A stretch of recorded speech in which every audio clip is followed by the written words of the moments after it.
بسم الله الرحمن الرحيم. وأنا بتدبر القرآن دايما بحب أركز على الجانب النفسي، الجانب اللي ليه علاقة بتربية النفس وإدارة النفس، لأن ربنا قال لنا بكل بساطة الامتحان كله هو النفس دي. فأنت لو عرفت تمسك النفس دي كويس وتتحكم فيها وتسيطر عليها، أنت كده نجحت. ربنا قال لنا ونفس وما سواها فألهمها فجورها وتقواها. ادي الامتحان اهو، فجور وتقوى.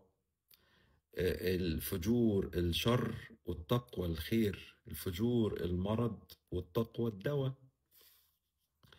قد افلح من زكاها، قد افلح من اللي هو الانسان بقى، الانسان اهو المسؤول عن الامتحان. قد افلح من زكاها، صاحب القرار. قد افلح من زكاها وقد خاب من دساها. خلاص. طيب، فالتركيز على الجانب النفسي وانت في القرآن لا، مختلف تماما، لانه بيفتح لك افق تانية، بتقدر تشوف نفسك بطريقة مختلفة، فبتعرف تديرها وبتعرف تربيها وبتعرف تفهم الغير. اوكي. وان الله لا يغير ما بقوم حتى يغيروا ما بانفسهم. يعني انا لو عايز انجح، طب ما انا لازم اغير. عايز يحصل لي نمو، لازم اغير. يبقى غير ايه؟ غير بقى نفسي عشان اعرف اتعامل بره. الموضوع كله جوه، ملوش علاقه بره خالص، بقى انسى بره ده. ف وانا بتدبر الايه 128 من سوره النساء، ربنا بيقول واحضرت الانفس الشح. اوكي. واحضرت الانفس الشح، يعني هنا ربنا بيقول ان النفس متبرمجه على البخل. الشح يعني البخل. طب ايه البخل يا رب؟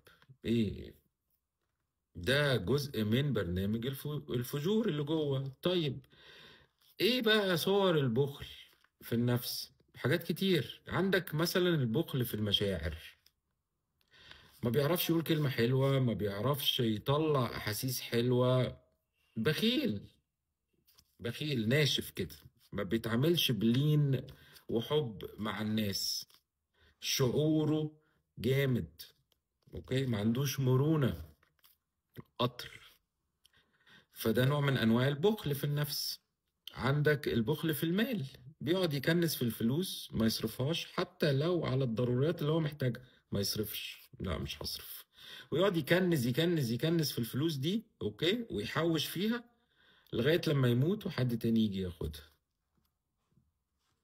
ذكي قوي يعني. عندك البخل في التيم وورك مثلا، في الشغل مثلا ممكن تلاقي الناس اللي هو ما بيعرفش يشتغل مع حد ومش عايز يشتغل مع حد وعايز يشتغل لوحده عشان هو بس اللي يظهر. اوكي. ده نوع من انواع البخل. بخل في العلم والمعرفة، واحد عنده خبرة كويسة قوي وعنده علم بس حبسه، مش عايز يديه لحد ومش عايز يشاركه مع اي حد. اوكي. بخل. بخل في التسامح، ما بيسامحش. ما بيعفوش عن حد كده، مش عايز يغفر لحد كده، مش عايز، ما عندوش رحمة كده، مش متصف بالصفات الإلهية اللي هي والعافين عن الناس. لا، ما عندوش الحتة دي. زعل زعل، هو قافش على طول وخلاص الموضوع انتهى. عنده بخل في التسامح. وأشكال كتير من البخل. طب ده مرض يا رب. اوكي. ده من الفجور. طب هنعالجه ازاي بقى؟ بص بعديها على طول هو ربنا بيقول واحضرت الانفس الشح وان تحسنوا. احسان. احسان يعني الكرم في العمل الصالح. حد بيعمل عمل صالح، اوكي، عامل زي الشلال كده، بيعمل عمل صالح طول ما هو ماشي. بص شفت بقى الدواء عامل ازاي؟ يبقى انا كده فهمت ان النفس اللي عندها بخل، سواء بخل في الحاجات دي كلها او جزء من البخل، وده طبعا انت لازم تبص على نفسك بقى، وانا عندي بخل في الحاجات دي، يبقى انا محتاج ايه؟ اعمل احسان. بلى من اسلم وجهه لله وهو محسن. بيعمل احسان. وبالوالدين احسانا، نوع من انواع الاحسان. بيطلع صدقة، بينفق، ما بيكذبش، بيعفو، بيقزم غيظه. كلها بنية. لازم طبعا يبقى في نية خالصة، ان انت قلبك كله متجه الى الله، كل مشاعرك لربنا، عشان تبقى مخلص، عشان هو اللي يساعدك. ده بيعمل ايه بقى؟ بيعمل عملية منع للبخل. المرض اللي عندك ده، المرض اللي هو موجود بتاع البخل، يمنعه خالص، اوكي، ويبدله بايه؟ باحسان. فدي اسمها عملية التزكية. يبقى انا شفت المرض بخل، اوكي، الدواء بتاعه احسان، يبقى انا عملت ايه؟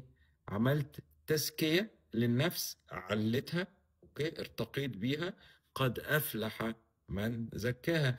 كده فلحت. ده فلح يعني نجحت.